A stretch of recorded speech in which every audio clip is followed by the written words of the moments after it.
Welcome back to another episode of Rock Boys Football. Late Saturday night, Billy Napier, the Florida Gators, make what I think is a massive transfer portal addition as former Baylor defensive lineman Brendan Bett committing to the Florida Gators. Now, look, this commitment to the national media, it's going to fly under the radar.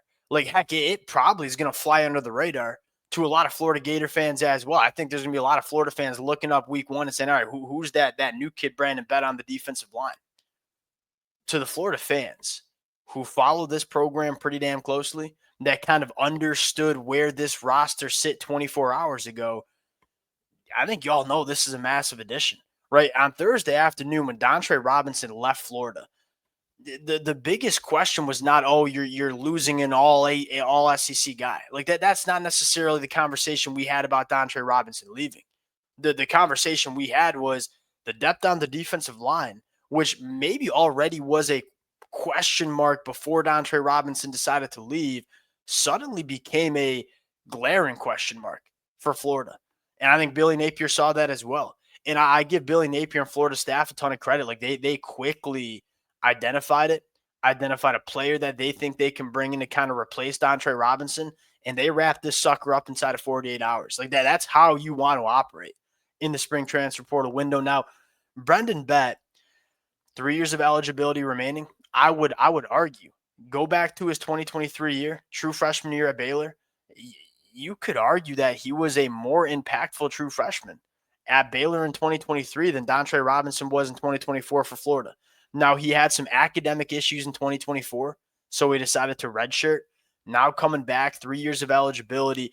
I'm not necessarily going to get up here and say this is a clear upgrade from Dontre Robinson, but go read some of the message boards and go read some of the Baylor reporters when Brendan Bett decided to leave Baylor's program. They like this kid. Like this was not one of those names that they were like, oh, it makes sense why he's leaving. He wasn't going to play for us. Like they like this kid a lot. He got a lot of praise from the Baylor coaching staff during spring practice. That's always the first thing I look for. Well, when I'm talking about spring transfer portal additions, hey, what did it look like when he left the other program? What were the fans saying? What were the reporters saying? Like this was a guy that was going to play a significant role for Baylor in the 2025 year. Want to get a little bit more into Brendan Bett, talk about where Florida sits in the middle of that defensive line. Before we get into it, as always, just want to say thank you to you guys. To the Florida fans, look, it's been a quiet spring portal window, and I think that's exactly how Billy Napier wanted it to be. Like, go back to the winter, not a ton of action. I think the biggest thing I got from Billy Napier here was that we're really confident in the roster that we wrapped up our 2024 season with, and we just want to roll it right into 2025. And to give them credit, I think Billy Napier in Florida did a very good job retaining a lot of young talent from that 2024 year and keeping them on that roster going into 2025. Appreciate you guys rocking with it. If y'all do enjoy the content, consider subscribing to the channel. Appreciate you guys. Without further ado, let's get into Brendan Bett now. I think the thing that intrigues me the most, going back and kind of buzzing some of the 2023 stuff from Baylor, can give you nose tackle reps. I think that's really important, especially when you have a guy in Caleb Banks who's by far your best interior defensive lineman. You want to be able to maximize him. Maximizing Caleb Banks is not making him play nose tackle reps because you don't have other guys who can do it. Maximizing Caleb Banks is sticking him at that 3-tech, a little bit more space, letting him be that difference maker.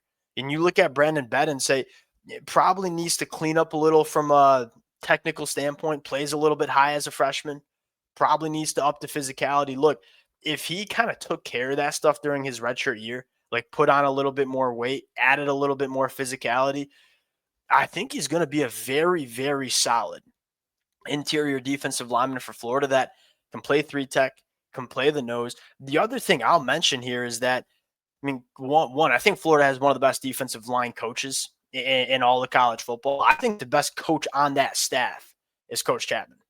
Now, I think the second thing is Florida's been really good with transfer portal evaluations. Look, I've been very critical of Billy Napier at times, especially with some of the stuff that we see on the football field in terms of roster management, in terms of evaluating guys from the high school ranks and from the portal.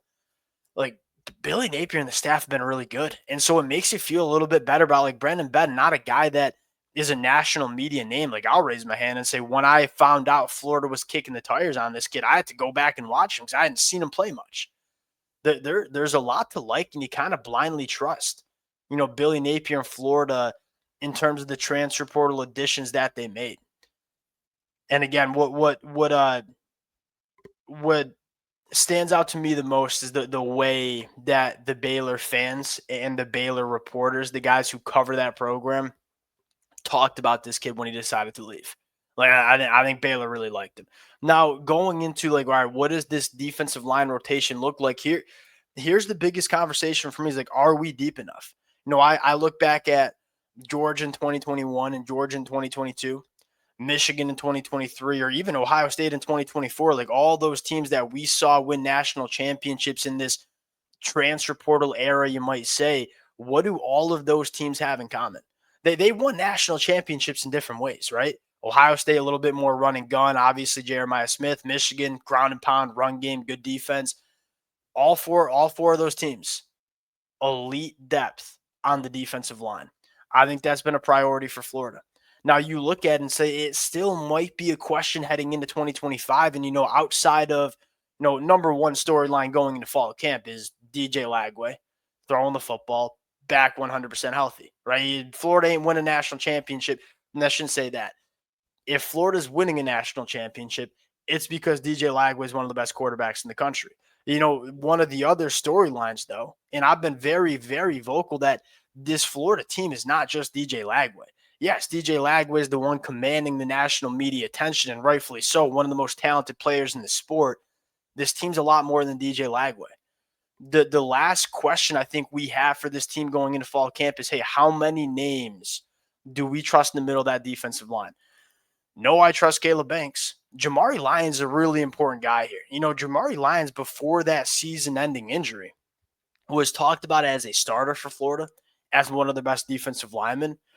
Coming off the significant injury that he suffered, is he back to that kind of form going into 2025? Mekhi Borio, massive offseason for this kid. Florida's going to need him to play a lot of quality reps at that nose position, and very similar to Stephon Shivers, a guy that's big and physical enough to play as a freshman. Now you add Brendan Bett into the rotation, can play 3-tech, can play nose.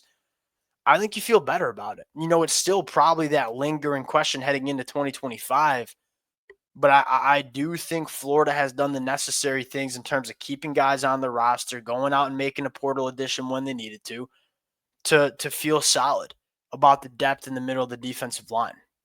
We'll see where Florida decides to go. I think they're probably done making spring portal additions. We'll see if they decide to add one more. If it were up to me, I wouldn't mind seeing Florida, add one more body in the middle of that defensive line. But I think Billy's been very vocal. It's like, we like this team. We don't think there's a ton of needs that we need to go address in the transfer portal. So we're rolling the sucker in the fall camp, and you make no mistake about it. Like, this is a roster that on paper, can do some damage. Now it's just about Billy Napier going out and maximizing this football team. Appreciate you guys rocking with it. If y'all do enjoy the content, consider subscribing to the channel, and we'll talk to y'all later.